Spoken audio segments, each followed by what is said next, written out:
Item ಯಾವುದೇ ಇರಲಿ try ಮಾಡಿ ಆಚಿ ಚಿಕನ್ ಮಸಾಲಾ. ರಾಜ್ಯದ ಹಲವೆಡೆ ಬಿರುಗಾಳಿ ಸಹಿತ ಧಾರಾಕಾರ ಮಳೆಯಾಗಿದ್ದು ಬೆಳಗಾವಿಯಲ್ಲಿ ಸುರಿದ ಆಲಿಕಲ್ಲು ಮಳೆಗೆ ಮೊದಲ ಬಲಿಯಾಗಿದೆ. ಬೆಳಗಾವಿ ತಾಲೂಕಿನ ಹೊಸೂರ ಗ್ರಾಮದಲ್ಲಿ ಘಟನೆ ನಡೆದಿದೆ. ಮನೆಯ ಗೋಡೆ ಕುಸಿದು ಪತ್ನಿ ಸಾವು, ಪತಿ ಜಸ್ಟ್ ಮಿಸ್ ಆಗಿದ್ದಾರೆ. ವಂಟುಮೂರಿ ಗ್ರಾಮದ ಪರ್ವೀನ್ ಬೇಪಾರಿ ಮೃತ ಮಹಿಳೆ ಅಂತ ಹೇಳಿ ಗುರುತಿಸಲಾಗಿದೆ. ಘಟನೆ ಸಂಬಂಧಪಟ್ಟಂತೆ ಕಾಕತಿ ಪೊಲೀಸ್ ಠಾಣೆಯಲ್ಲಿ ಪ್ರಕರಣ ದಾಖಲಾಗಿದೆ.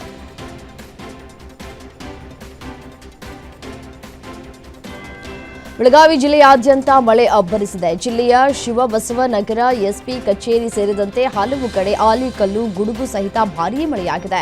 ಭಾರೀ ಮಳೆಯಿಂದ ರಾಮತೀರ್ಥ ನಗರದಲ್ಲಿರುವ ಮೀನುಗಾರಿಕೆ ಉಪನಿರ್ದೇಶಕರ ಕಚೇರಿಗೆ ನೀರು ನುಗ್ಗಿದ್ದು ಕಚೇರಿ ಮುಂದೆ ನಿಲ್ಲಿಸಿದಂತಹ ಬೈಕ್ಗಳು ಮುಳುಗಡೆಯಾಗಿವೆ. ನಿರಂತರ ಮಳೆಗೆ ವಾಹನ ಸವಾರರು ಪರದಾಡಿದ್ದಾರೆ.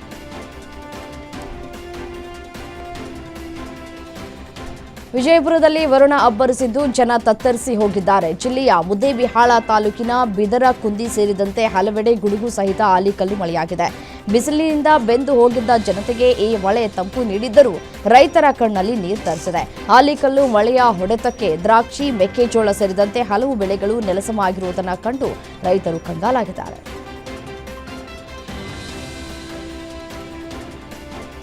ಹುಬ್ಬಳ್ಳಿಯಲ್ಲಿ 2 ದಶಕಗಳಲ್ಲೇ ದಾಖಲೆಯ ಆಲಿಕಲ್ಲು ಮಳೆಯಾಗಿದೆ. ರಸ್ತೆಯ ತುಂಬೆಲ್ಲ ರಾಶಿ ರಾಶಿ ಆಲಿಕಲ್ಲು ಬಿದ್ದಿದೆ.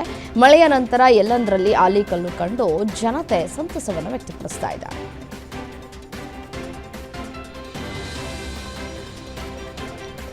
ಹಾವೇರಿ ಜಿಲ್ಲೆಯಲ್ಲಿ ವರುಣನ ಆರ್ಭಟಕ್ಕೆ ಜನ ತತ್ತರಿಸಿ ಹೋಗಿದ್ದಾರೆ. ಅಕಾಲಿಕ ಮಳೆಗೆ ಬ್ಯಾಡಗಿಯ ಮೊಟೆಬೆನ್ನೂರು ಗ್ರಾಮ ಸಂಪೂರ್ಣ ಜಲಾವೃತವಾಗಿದೆ. ಮಳೆಯಲ್ಲಿ ಸಿಲುಕಿದ ವಾಹನ ಸವಾರರು ರಸ್ತೆಯಲ್ಲಿಯೇ ಹೈರಾಣರಾಗಿದ್ದಾರೆ.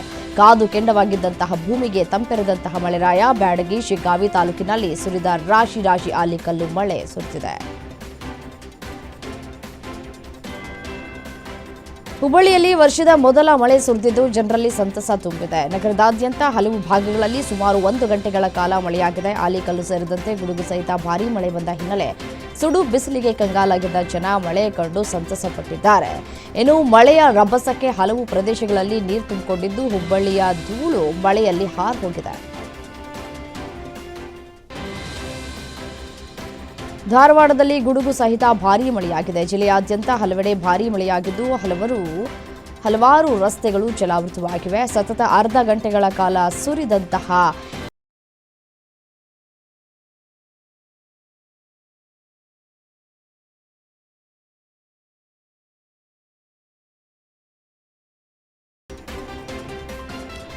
ಬೀದರ್ ಜಿಲ್ಲೆಯಾದ್ಯಂತ ಆಲಿಕಲ್ಲು ಸಹಿತ ಭಾರೀ ಮಳೆಯಾಗಿದೆ. ಬಿಸಿಲಿನ ಧಗೆಯಿಂದ ತತ್ತರಿಸಿದಂತಹ ಜಿಲ್ಲೆಯ ಜನರಿಗೆ ಮಳೆರಾಯ ತಂಪೆರೆದಿದ್ದಾನೆ.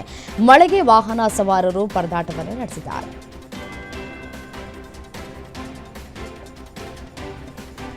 ರಾಜ್ಯದಲ್ಲಿ ಮಿನಿ ಸಮರ ಜೋರಾಗಿದೆ. HY ಮೇಟಿ ನಿಧನದಿಂದ ತೆರವಾಗಿರುವಂತಹ ಬಾಗಲಕೋಟೆ ಕ್ಷೇತ್ರ ಹಾಗೂ ಶಾಮನೂರು ಶಿವಶಂಕರಪ್ಪ ನಿಧನದಿಂದ ತೆರವಾಗಿರುವಂತಹ ದಾವಣಗೆರೆ ದಕ್ಷಿಣ ಕ್ಷೇತ್ರಕ್ಕೆ ಉಪಚುನಾವಣೆ ನಡೆಯಲಿದೆ. ಇದಕ್ಕಾಗಿ ಈಗಾಗಲೇ ಫೈಟ್ ಶುರುವಾಗಿದ್ದು ಟಿಕೆಟ್ ಪಡೆಯಲೇಬೇಕು ಅಂತ ಆಕಾಂಕ್ಷಿಗಳು ಪಟ್ಟನ್ನ ಹಿಡಿದು ಕೂತಿದ್ದಾರೆ.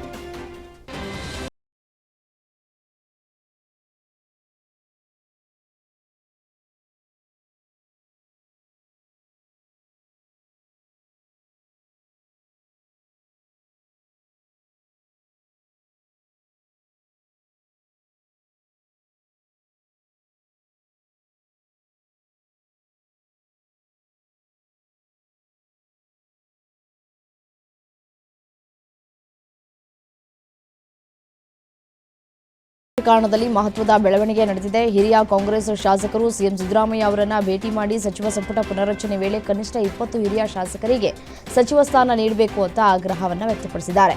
ಉಪಚುನಾವಣೆ ಬಳಿಕ ಹೈಕಮಾಂಡ್ ಜೊತೆ ಮಾತನಾಡುವುದಾಗಿ ಸಿಎಂ ಭರವಸೆ ನೀಡಿದ್ರು. ಶಾಸಕರು ಏಪ್ರಿಲ್ 11ರಂದು ದೆಹಲಿಗೆ ತೆರಳಿ ಹೈಕಮಾಂಡ್ ಭೇಟಿ ಮಾಡುವುದಕ್ಕೆ ಸಿದ್ಧತೆಗಳನ್ನು ನಡೆಸ್ತಾ ಇದ್ದಾರೆ. ಕಾಂಗ್ರೆಸ್ನಲ್ಲಿ ದಿನೇ ದಿನೇ ಡಿನ್ನರ್ ಪಾಲಿಟಿಕ್ಸ್ ಹೆಚ್ಚಾಗ್ತಲೇ ಇದೆ. ಸಿಎಂ ಡಿಸಿಎಂ ಕಡೆಯಿಂದ ಡಿನ್ನರ್ ಮೀಟಿಂಗ್ ಆಯಿತು. ಇದೀಗ ಶಾಸಕರಿಂದಲೂ ಡಿನ್ನರ್ ಪಾಲಿಟಿಕ್ಸ್ ಶುರುವಾಗಿದೆ. ಖಾಸಗಿ ಹೋಟೆಲ್ನಲ್ಲಿ 45ಕ್ಕೂ ಹೆಚ್ಚು ಕಾಂಗ್ರೆಸ್ನ ಶಾಸಕರು ಡಿನ್ನರ್ ಸಭೆಯಲ್ಲಿ ಭಾಗಿಯಾಗಿದ್ದು ಮೊದಲ ಹಾಗೂ ಎರಡನೇ ಬಾರಿ ಆಯ್ಕೆಯಾದ ಶಾಸಕರು ಕೂಡ ಸಚಿವಾಕಾಂಕ್ಷಿಗಳಾಗಿದ್ದಾರೆ. ಸಭೆಯಲ್ಲಿ ಶಾಸಕರಿಗೆ ಸಚಿವ ಸ್ಥಾನ ಹಂಚಿಕೆ ಮಾಡುವ ಕುರಿತು ಚರ್ಚೆಯನ್ನು ನಡೆಸಿದ್ದಾರೆ.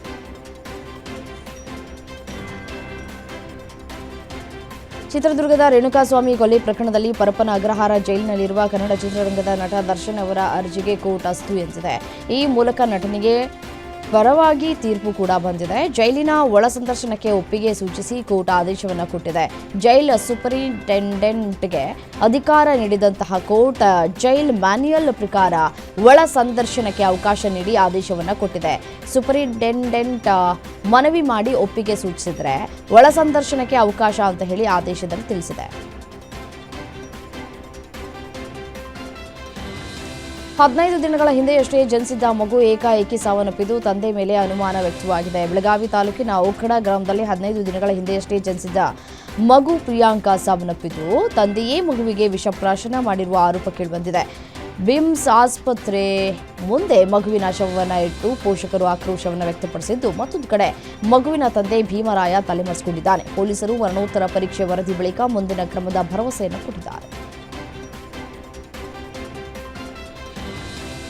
ಲಕ್ಷಾಂತರ ವಿದ್ಯಾರ್ಥಿಗಳ ಭವಿಷ್ಯ ನಿರ್ಧರಿಸುವ ಎಸ್ಎಸ್ಎಲ್ಸಿ ಪರೀಕ್ಷೆ ರಾಜ್ಯಾದ್ಯಂತ ಆರಂಭವಾಗಿ ಏಪ್ರಿಲ್ 2ರವರೆಗೆ ನಡೆಯಲಿದೆ. ಕನ್ನಡ ಪರೀಕ್ಷೆ ನಡೆಯಲಿದೆ. ಇನ್ನು ಪರೀಕ್ಷೆಯನ್ನು ಪಾರದರ್ಶಕವಾಗಿ ನಡೆಸುವುದಕ್ಕೆ ಸಾಕಷ್ಟು ಕ್ರಮವನ್ನು ಕೂಡ ಜರುಗಿಸಲಾಗಿದೆ. ಅಂದರೆ ಇವತ್ತಿನಿಂದ ಎಕ್ಸಾಮ್ಸ್ ಆರಂಭ ಆಗ್ತಾ ಇದೆ. ಇವತ್ತು ಕನ್ನಡ ಪರೀಕ್ಷೆ ಇದೆ. ಈ ಬಾರಿ 8.65 ಲಕ್ಷಕ್ಕೂ ಹೆಚ್ಚು ಮಕ್ಕಳು ಪರೀಕ್ಷೆಯಲ್ಲಿ ನೋಂದಣಿಯಾಗಿದ್ದಾರೆ. ರಾಜ್ಯಾದ್ಯಂತ 2871 ಕೇಂದ್ರಗಳಲ್ಲಿ ಎಸ್ಎಸ್ಎಲ್ಸಿ ಪರೀಕ್ಷೆಗಳು ನಡೆಯಲಿವೆ. ಇಸ್ರೇಲ್ ಇರಾನ್ ನಡುವಿನ ಯುದ್ಧದ ಪರಿಣಾಮವಾಗಿ ಎಲ್ಪಿಜಿ ಸಿಲಿಂಡರ್ಗಳ ಪೂರೈಕೆಯಲ್ಲಿ ವ್ಯತ್ಯಯ ಉಂಟಾಗಿ ರಾಜ್ಯದ ಹಲವೆಡೆ ಜನ ಕಿಲೋಮೀಟರ್ ಗಟ್ಟಲೆ ಸರತಿಯಲ್ಲಿ ನಿಂತು ಪರದಾಡ್ತಾ ಇರುವಂತಹ ಸ್ಥಿತಿ ನಿರ್ಮಾಣವಾಗಿದೆ. ಇದೀಗ ಏಷ್ಯಾದ ಅತಿ ದೊಡ್ಡ ಕೈಗಾರಿಕಾ ಪ್ರದೇಶ ಪೀಣ್ಯಾಗೂ ಸಿಲಿಂಡರ್ ಬಿಸಿ ತಟ್ಟಿದೆ. ಪೀಣ್ಯ ಇಂಡಸ್ಟ್ರಿ ಗ್ಯಾಸ್ ಸಿಗದೆ 13,500 ಕೈಗಾರಿಕೆಗಳು ಸಂಕಷ್ಟದಲ್ಲಿವೆ. ಅದರಲ್ಲೂ 3,000ಕ್ಕೂ ಹೆಚ್ಚು ಕೈಗಾರಿಕೆಗಳು ಮುಚ್ಚುವ ಹಂತಕ್ಕೆ ಬಂದಿವೆ.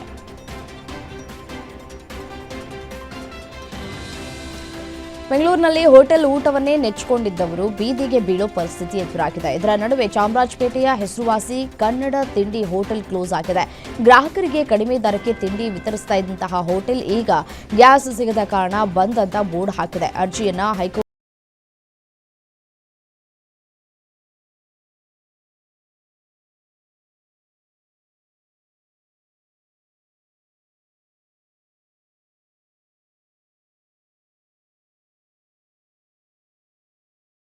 ಈಗ ಭಾರತದ ಕರಾವಳಿಯನ್ನು ತಲುಪಿವೆ. ಭಾರತೀಯ ಹಡಗುಗಳಾದ ನಂದಾದೇವಿ ಮತ್ತು ಜಗ್ ಲಡ್ಕಿ ಹಾರ್ಮುಜ್ ಜಲಸಂಧಿಯನ್ನ ಯಶಸ್ವಿಯಾಗಿ ದಾಟಿ ಭಾರತದ ಪಶ್ಚಿಮ ಕರಾವಳಿಯನ್ನು ತಲುಪಿವೆ. ಇದು ದೇಶದಲ್ಲಿ ಇಂಧನ ಪೂರೈಕೆಗೆ ದೊಡ್ಡ ನಿರಾಳತೆಯನ್ನು ನೀಡಿದೆ.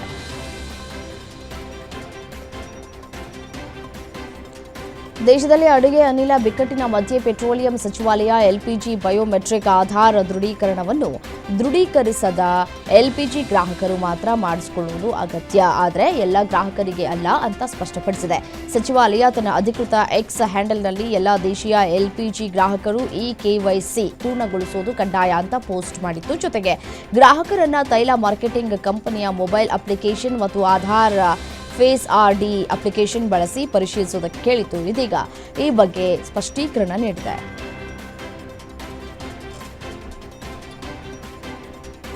ಪಶ್ಚಿಮ ಏಷ್ಯಾದಲ್ಲಿ ನಡೀತಾ ಇರುವಂತಹ ಸಂಘರ್ಷದ ಮಧ್ಯೆ ಎಲ್ಪಿಜಿ ಕೊರತೆಯಿಂದ ಉಂಟಾದ ಸಮಸ್ಯೆಯನ್ನು ಪರಿಹರಿಸುವುದಕ್ಕೆ ದೇಶೀಯ ಮತ್ತು ಅಂತಾರಾಷ್ಟ್ರೀಯ ವಲಯಗಳಲ್ಲಿ ಎಲ್ಲಾ ಪ್ರಯತ್ನಗಳನ್ನು ಮಾಡಲಾಗ್ತಾ ಇದೆ ಅಂತ ಕೇಂದ್ರ ಸರ್ಕಾರ ಬಾಂಬೆ ಹೈಕೋರ್ಟ್ಗೆ ಭರವಸೆ ನೀಡಿದೆ. ನಾಗ್ಪುರದ ಹೈಕೋರ್ಟ್ ಪೀಠ ಕೇಂದ್ರದ ಭರವಸೆಯನ್ನು ಸ್ವೀಕರಿಸಿ ಎಲ್ಪಿಜಿ ವಿತರಕರು ಸಲ್ಲಿಸಿದಂತಹ ಅರ್ಜಿಯನ್ನ ವಿಲೇವಾರಿ ಮಾಡಿದೆ. ವ್ಯಕ್ತಿಗಳ ಹಿತಾಸಕ್ತಿ ರಕ್ಷಿಸುವುದಕ್ಕೆ ಈ ವಿಷಯದಲ್ಲಿ ಅಗತ್ಯವಿರುವ ಎಲ್ಲಾ ಕ್ರಮಗಳನ್ನು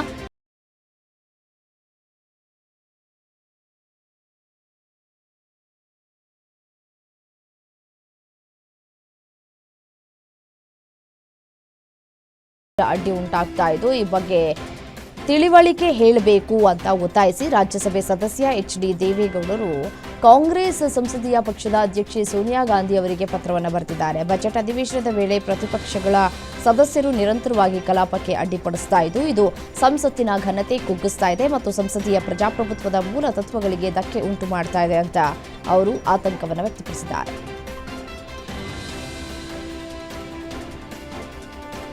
ಫೆಬ್ರವರಿ 3ರಂದು ಅಶಿಸ್ತಿನ ವರ್ತನೆಗಾಗಿ ವಿರೋಧ ಪಕ್ಷಗಳ 8 ಸಂಸದರ ಅಮಾನತು ಆದೇಶವನ್ನು ಲೋಕಸಭಾ ಸ್ಪೀಕರ್ ಓಂ ಬಿರ್ಲಾ ಅವರು ತಕ್ಷಣದಿಂದ ಜಾರಿಗೆ ಬರುವಂತೆ ರದ್ದುಗೊಳಿಸಿದ್ದಾರೆ. ಆದರೆ ಸದನದ ಒಳಗೆ ಅಥವಾ ಸಂಸತ್ತಿನ ಸಂಕೀರ್ಣದಲ್ಲಿ ಯಾವುದೇ ಬ್ಯಾನರ್, ಪೋಸ್ಟರ್ಗಳು, ಫೋಟೋಗಳು ಅಥವಾ ಕೃತಕ ಬುದ್ಧಿಮತ್ತೆಯಿಂದ ರಚಿಸಲಾದಂತಹ ಚಿತ್ರಗಳನ್ನು ಪ್ರದರ್ಶಿಸಬಾರದು ಅಂತ ಸ್ಪೀಕರ್ ಎಚ್ಚರಿಕೆಯನ್ನು ಕೊಟ್ಟಿದ್ದಾರೆ.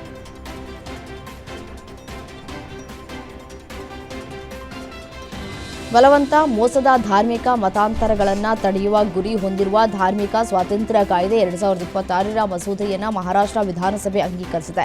ಮಸೂದೆಯ ಮೇಲೆ ಸುಮಾರು 5 ಗಂಟೆಗಳ ಕಾಲ ನಡೆದ ಚರ್ಚೆಯ ನಂತರ ರಾತ್ರಿ ಅಂಗೀಕರಿಸಲಾಯಿತು. ವಿಧಾನ ಪರಿಷತ್ನಲ್ಲಿ ಈ ಮಸೂದೆಯನ್ನು ಮಂಡಿಸಿದೆ. ಮಸೂದೆ ಮೇಲಿನ ಚರ್ಚೆಯಲ್ಲಿ ಮಾತನಾಡಿದಂತಹ ಸಿಎಂ ದೇವೇಂದ್ರ ಫಡ್ನವೀಸ್ ಅವರು ಇದು ಯಾವುದೇ ಧರ್ಮದ ವಿರುದ್ಧದ ತಂದಂತಹ ಕಾನೂನಲ್ಲ ಅಂತ ಹೇಳಿದ್ದಾರೆ.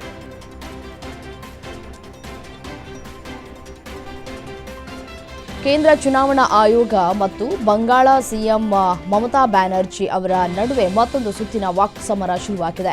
ರಾಜ್ಯದ ಅಧಿಕಾರಿಗಳನ್ನು ಏಕಪಕ್ಷೀಯವಾಗಿ ವರ್ಗಾವಣೆ ಮಾಡಿದ ಆಯೋಗದ ಕ್ರಮವನ್ನು ಖಂಡಿಸಿ ಸಿಎಂ ಮಮತಾ ಅವರು ಚುನಾವಣಾ ಆಯುಕ್ತ ಜ್ಞಾನೇಶ್ ಕುಮಾರ್ ಅವರಿಗೆ ಪತ್ರವನ್ನು ಬರೆದಿದ್ದಾರೆ. ಚುನಾವಣಾ ಆಯೋಗ ಹೊರಡಿಸಿದಂತಹ ಆದೇಶದಲ್ಲಿ ರಾಜ್ಯ ಸರ್ಕಾರದ ಹಿರಿಯ ಅಧಿಕಾರಿಗಳನ್ನು ವರ್ಗಾವಣೆ ಮಾಡಿರುವುದು ಆಕ್ಷೇಪಾರ್ಹ ಎಂದಿದ್ದಾರೆ.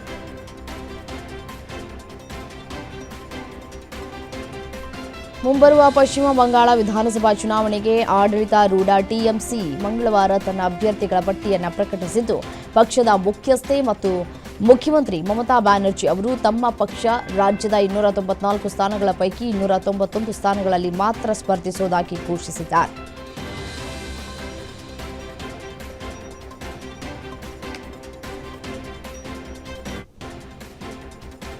ತಮಿಳಿನ ಸೂಪರ್ ಸ್ಟಾರ್ ರಜನಿಕಾಂತ್ ಅವರು ರಾಜಕೀಯ ಪ್ರವೇಶಿಸುವುದಕ್ಕೆ ಮುಂದಾದಾಗ ಅವರಿಗೆ ಡಿಎಂಕೆ ಬೆದರಿಕೆ ಹಾಕಿತ್ತು ಎಂಬ ಟಿವಿಕೆ ನಾಯಕ ಆಧವ್ ಅರ್ಜುನ್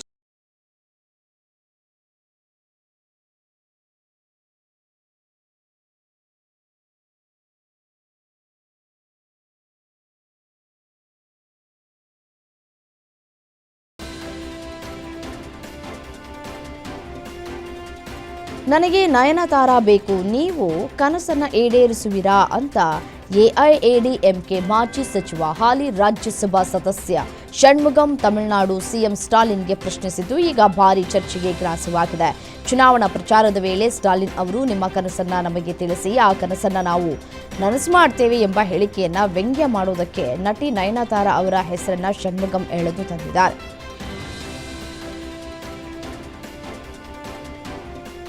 ರಾಜ್ಯಸಭಾ ಚುನಾವಣೆಯಲ್ಲಿ ಬಿಜೆಪಿ ಬೆಂಬಲಿತ ಅಭ್ಯರ್ಥಿಗೆ ಮತ ಚಲಾಯಿಸಿದ್ದಕ್ಕೆ ಶಾಸಕಿ ಸೋಫಿಯಾ ಫಿರ್ದೌಸ್ ಅವರನ್ನ ಪಕ್ಷದಿಂದಲೇ ಕಾಂಗ್ರೆಸ್ ಉಚ್ಚಾಟನೆ ಮಾಡಿದೆ. ವಿಪ್ ಜಾರಿ ಮಾಡಿದ್ದರೂ ಅಡ್ಡ ಮತದಾನ ಮಾಡಿದ್ದಕ್ಕೆ ಸೋಫಿಯಾ ಫಿರ್ದೌಸ್ ಜೊತೆ ಸನಾ ಖೇಮುಂಡಿ, ಶಾಸಕ ರಮೇಶ್ ಜೆನಾ, ಮೊಹನ್ನಾ ಶಾಸಕ ದಶರಥ್ ಗಮಾಂಗೋ ಅವರನ್ನ ಪಕ್ಷದಿಂದ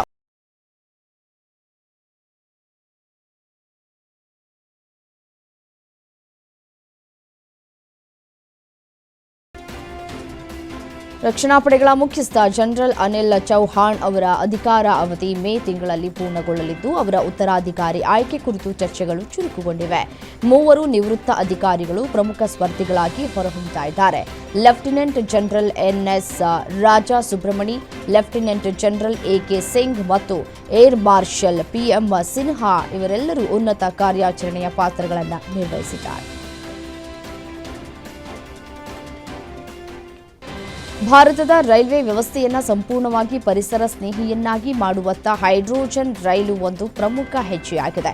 ಈ ವರ್ಷ ಕಾರ್ಯಾಚರಣೆ ಆರಂಭಿಸಲಿರುವ ದೇಶದ ಮೊದಲ ಹೈಡ್ರೋಜನ್ ರೈಲನ್ನು ತಾಂತ್ರಿಕ ಸುಧಾರಣೆಗಳು ಮತ್ತು ನಿರ್ವಹಣೆಯ ನಂತರ ಮತ್ತೊಮ್ಮೆ ಪ್ರಾಯೋಗಿಕವಾಗಿ ಪರೀಕ್ಷಿಸಲಾಯಿತು.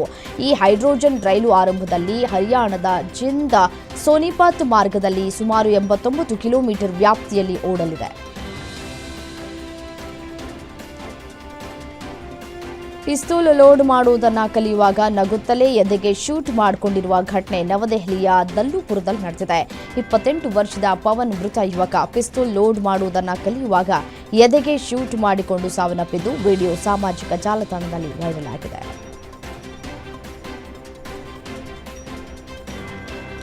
ಪುರಾತನ ನಗರಿ ವಾರಣಾಸಿಯ ಪವಿತ್ರ ಗಂಗಾ ನದಿಯಲ್ಲಿ ದೋಣಿಯಲ್ಲಿ ಇಫ್ತಾರ್ ಕೂಟವನ್ನು ನಡೆಸಿದ ಆರೋಪದ ಮೇರೆಗೆ ಉತ್ತರ ಪ್ರದೇಶ ಪೊಲೀಸರು ಮುಸ್ಲಿಂ ಸಮುದಾಯಕ್ಕೆ ಸೇರಿದ 14 ಮಂದಿ ಆರೋಪಿಗಳನ್ನು ಬಂಧಿಸಿದ್ದಾರೆ. ವಾರಣಾಸಿಯ ಗಂಗಾ ನದಿಯಲ್ಲಿ ಇಫ್ತಾರ್ ಕೂಟದಲ್ಲಿ ಭಾಗವಹಿಸಿ ದೋಣಿಯಲ್ಲಿ ಬಿರಿಯಾನಿ ತಿಂತಾ ಇರುವ ವಿಡಿಯೋವೊಂದು ಸಾಮಾಜಿಕ ಜಾಲತಾಣದಲ್ಲಿ ವ್ಯಾಪಕವಾಗಿ ವೈರಲ್ ಆಗಿತ್ತು. ಹಿಂದೂಗಳ ಪವಿತ್ರ ಪೂಜಾ ಸ್ಥಳವನ್ನು ಅಪವಿತ್ರಗೊಳಿಸಿದಂತಹ ಆರೋಪದ ಮೇರೆಗೆ 14 ಜನರನ್ನ ಬಂಧಿಸಲಾಗಿದೆ ಅಂತ ಅಧಿಕಾರಿಗಳು ತಿಳಿಸಿದ್ದಾರೆ. ರಾಜಕೀಯ ಉದ್ದೇಶಗಳಿಗೆ ಧಾರ್ಮಿಕ ಗುರುತನ್ನ ಅಸ್ತ್ರವಾಗಿ ಬಳಸಿಕೊಳ್ಳುವ ಪ್ರವೃತ್ತಿಯನ್ನ ಪಾಕಿಸ್ತಾನ ಹೆಚ್ಚಿಸ್ತಾ ಇದೆ ಅಂತ ಜಾಗತಿಕ ವೇದಿಕೆ ವಿಶ್ವಸಂಸ್ಥೆಯಲ್ಲಿ ಭಾರತ ತೀಕ್ಷ್ಣ ಪ್ರತಿಕ್ರಿಯೆ ನೀಡಿದೆ. ಇಸ್ಲಾಮೋಫೋಬಿಯಾವನ್ನ ಎದುರಿಸುವುದಕ್ಕೆ ಅಂತಾರಾಷ್ಟ್ರೀಯ ದಿನವನ್ನು ಗುರುತಿಸಿ ನ್ಯೂಯಾರ್ಕ್ನಲ್ಲಿ ಇಸ್ಲಾಮಿಕ್ ಸಹಕಾರ ಸಂಸ್ಥೆ ಮತ್ತು ವಿಶ್ವಸಂಸ್ಥೆಯ ನಾಗರಿಕತೆಗಳ ಒಕ್ಕೂಟ ಜಂಟಿಯಾಗಿ ಆಯೋಜಿಸಿದ್ದ ವಿಶ್ವಸಂಸ್ಥೆಯ ಕಾರ್ಯಕ್ರಮದಲ್ಲಿ ವಿಶ್ವಸಂಸ್ಥೆಯಲ್ಲಿನ ಭಾರತದ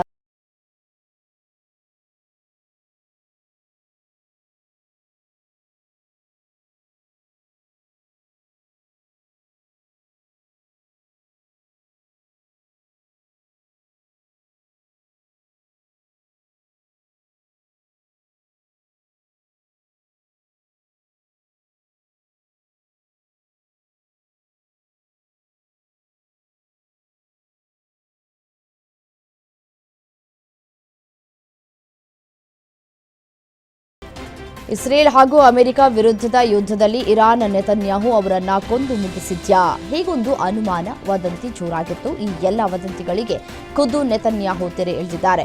ಕಾಫಿ ಕುಡಿತಾ ಇರುವಂತಹ ವಿಡಿಯೋ ವೈರಲ್ ಆಗಿದ್ದು ಅದರಲ್ಲಿ ತಮ್ಮ ಎರಡೂ ಕೈನ 10 ಬೆರಳುಗಳನ್ನ ನೆತನ್ಯಾಹು ತೋರಿಸಿದ್ದಾರೆ. ಇದಾಗ್ತಾ ಇದ್ದಂತೆ ಈ ಸುದ್ದಿಗೋಷ್ಠಿ ನಡೆಸಿರುವಂತಹ ನೆತನ್ಯಾಹು ಇರಾನ್ನ ಧೈರ್ಯಶಾಲಿ ಜನರಿಗೆ ನಾನು ಪ್ರತಿ ವರ್ಷದಂತೆ ನಿಮಗೆ ಬೆಳಕಿನ ಹಬ್ಬದಿಂದ ಪ್ರಾರಂಭವಾಗುವ ಸಂತೋಷದ ರಜಾ ದಿನಗಳನ್ನು ಹಾರೈಸ್ತೇನೆ ಅಂತ ಹೇಳಿದ್ದಾರೆ.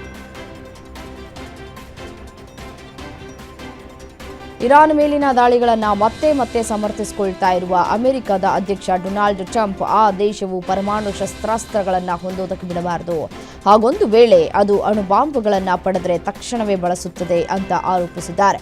ಜಾಗತಿಕ ಭದ್ರತೆಗಾಗಿ ಇರಾನ್ ಪರಮಾಣು ಶಸ್ತ್ರಾಸ್ತ್ರಗಳನ್ನು ಹೊಂದುವುದನ್ನು ತಡೆಯೋದು ಅತ್ಯಗತ್ಯ.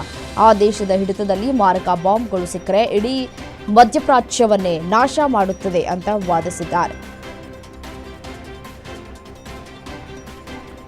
ಇರಾನ್ ಅಮೆರಿಕ ಯುದ್ಧದ ನಡುವೆಯೇ ಇರಾನ್ ಶಕ್ತಿಯನ್ನು ಅಮೆರಿಕ ಅಧ್ಯಕ್ಷ ಟ್ರಂಪ್ ಹೊಗಳಿದ್ದಾರೆ.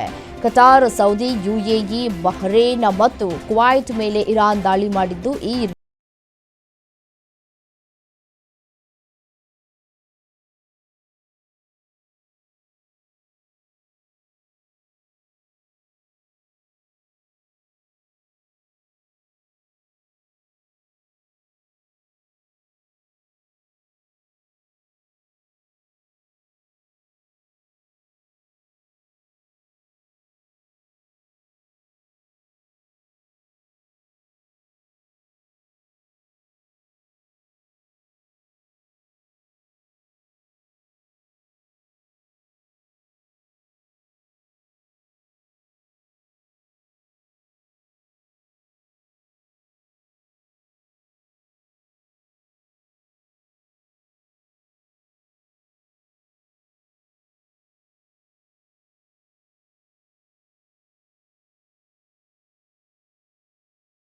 ನಾಯಕ ಮೊಜ್ತಬಾ ಖಮೇನಿ ಅವರು ಅಮೆರಿಕದೊಂದಿಗಿನ ಶಾಂತಿ ಮಾತುಕತೆಯನ್ನ ಕಡಿಮೆ ಮಾಡುವ ಪ್ರಸ್ತಾಪಗಳನ್ನು ತಿರಸ್ಕರಿಸಿದ್ದಾರೆ.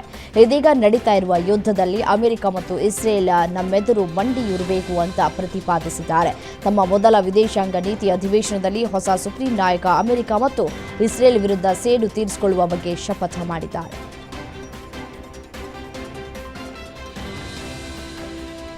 ಅಮೆರಿಕ ಇರಾನ್ ನಡುವೆ ದಿನದಿಂದ ದಿನಕ್ಕೆ ಯುದ್ಧ ತೀವ್ರಗೊಳ್ಳುತ್ತಲೇ ಇದೆ. ಸರ್ವಾಧಿಕಾರಿ ಅಲಿ ಖಮೇನಿ ಹತ್ಯೆ ಬಳಿಕ ಇರಾನ್ ಕೂಡ ಪ್ರತಿದಾಳಿ ತೀವ್ರಗೊಳಿಸಿದೆ. ಆದರೆ ಅಲಿ ಖಮೇನಿ ಹತ್ಯೆ ದಿನವೇ ಮೊಜ್ತಬಾ ಖಮೇನಿ ಹತ್ಯೆಗೂ ಸ್ಕೆಚ್ ಹಾಕಲಾಗಿತ್ತು ಅನ್ನುವಂತಹ ಸ್ಫೋಟಕ ಮಾಹಿತಿ ಬಹಿರಂಗವಾಗಿದೆ. ಮೊಜ್ತಬಾಗೆ ಗಾಯವಾಗಿದ್ದು ಚಿಕಿತ್ಸೆಗೆ ರಷ್ಯಾಕ್ಕೆ ರವಾನೆ ಮಾಡಿರೋ ಸಾಧ್ಯತೆ ಇದ್ದು ಮಾಸ್ಕೋದ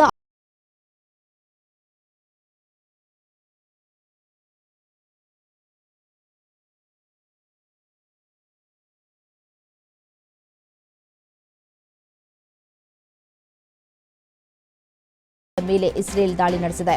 ಬ್ಯಾಲಿಸ್ಟಿಕ್ ಕ್ಷಿಪಣಿ ವ್ಯವಸ್ಥೆಗಳು, ಮಿಲಿಟರಿ ಪ್ರಧಾನ ಕಚೇರಿ, ರಕ್ಷಣಾ ವ್ಯವಸ್ಥೆಗಳು ಮತ್ತು ಶಸ್ತ್ರಾಸ್ತ್ರ ಉತ್ಪಾದನೆ ಮತ್ತು ಸಂಗ್ರಹಣಾ ಸೌಲಭ್ಯಗಳನ್ನು ಗುರಿಯಾಗಿಸಿಕೊಂಡು ಈ ದಾಳಿ ನಡೆದಿದೆ ಅಂತ ಇಸ್ರೇಲ್ನ ಸೇನೆ ತಿಳಿಸಿದೆ.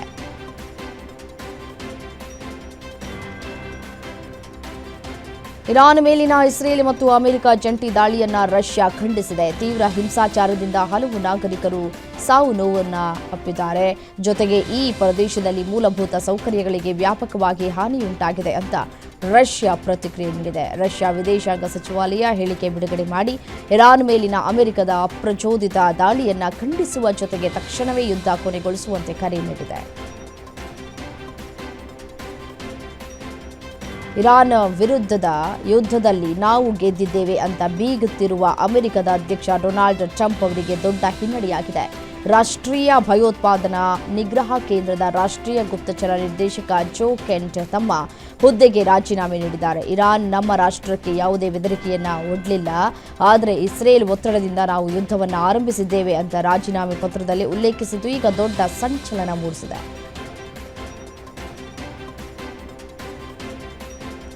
ಪಶ್ಚಿಮ ಏಷ್ಯಾದಲ್ಲಿ ಸಂಘರ್ಷಕ್ಕೆ ಒಳಗಾಗಿರುವ ಇರಾನ್, ಲೆಬನಾನ್ ಮತ್ತಿತರ 2 ದೇಶಗಳಿಗೆ ತುರ್ತು ಮಾನವೀಯತೆಯ ನೆರವನ್ನು ನೀಡುವುದಾಗಿ ಚೀನಾ ತಿಳಿಸಿದೆ. ಚೀನಾದ ವಿದೇಶಾಂಗ ವಕ್ತಾರ ಲಿನ್ ಜಿಯಾನ್ ಮಾತನಾಡಿ, ಇರಾನ್, ಜೋರ್ಡಾನ್, ಲೆಬನಾನ್ ಮತ್ತು ಇರಾಕ್ ಸ್ಥಳೀಯ ಜನರಿಗೆ ಮಾನವೀಯತೆ ನೆರವು ನೀಡುವುದಕ್ಕೆ ಬೀಜಿಂಗ್ ನಿರ್ಧರಿಸಿದೆ ಎಂದಿದ್ದಾರೆ.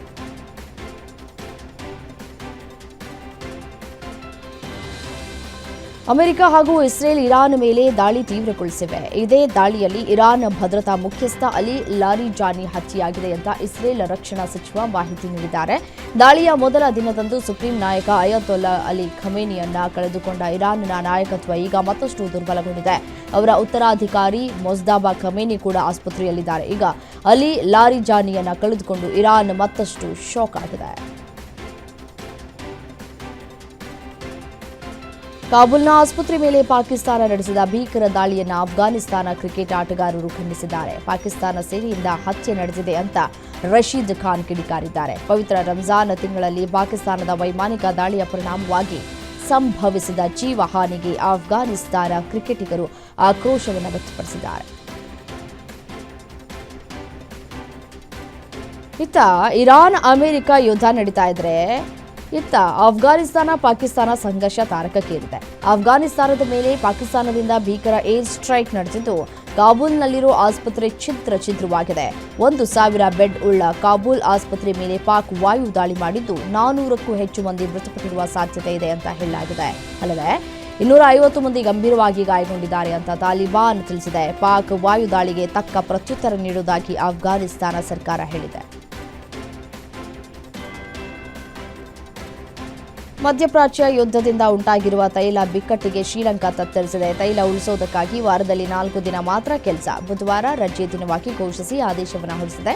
ಶ್ರೀಲಂಕಾ ಸರ್ಕಾರವು ಸಾರ್ವಜನಿಕ ಸಂಸ್ಥೆಗಳಿಗೆ ಪ್ರತಿ ವಾರ 1 ಹೆಚ್ಚುವರಿ ರಜಾ ದಿನವನ್ನು ಘೋಷಿಸಿದೆ. ವಾರದಲ್ಲಿ 4 ದಿನ ಮಾತ್ರ ಕೆಲಸ ಇರಲಿದೆ. ಮಾರ್ಚ್ 18ರಿಂದ ಶನಿವಾರ, ಭಾನುವಾರದಂತೆಯೇ ಬುಧವಾರವೂ ಸಾರ್ವಜನಿಕ ರಜಾ ದಿನ ಅಂತ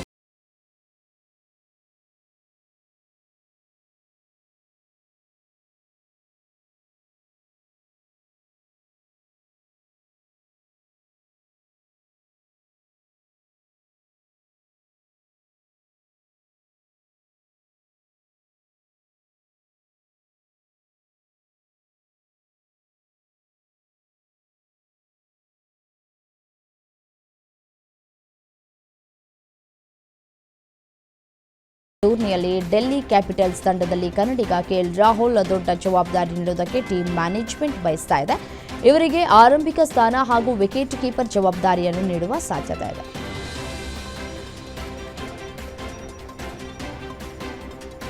ರಾಜರತ್ನ ಅಪ್ಪುಗೆ ಬರ್ತ್ಡೇ ಸಂಭ್ರಮ. ನಗುಮುಖದ ಒಡೆಯನ ಪುಣ್ಯ ಭೂಮಿಗೆ ರಾಜ್ಯದ ಮೂಲೆ ಮೂಲೆಗಳಿಂದ ಬಂದ ಅಭಿಮಾನಿ ವಿಶೇಷ ಪೂಜೆ ಪುನಸ್ಕಾರ ಮಾಡಿದ್ರು. ದೊಡ್ಡಮನೆ ಕೂಡ ಎಂದಿನಂತೆ ಪೂಜೆ ಸಲ್ಲಿಸಿ ಅಪ್ಪುನ ಸ್ಮರಿಸಿಕೊಂಡ್ರು. ಇನ್ನು ಅಭಿಮಾನಿಗಳು ಕೂಡ ಸಾಮಾಜಿಕ ಕಾರ್ಯಗಳನ್ನು ನೆರವೇರಿಸಿದ್ರು. ಹಲವು ಕಡೆ ಅಭಿಮಾನಿಗಳು ಅನ್ನದಾನ, ರಕ್ತದಾನ ಶಿಬಿರಗಳನ್ನು ಆಯೋಜಿಸಿದ್ರು.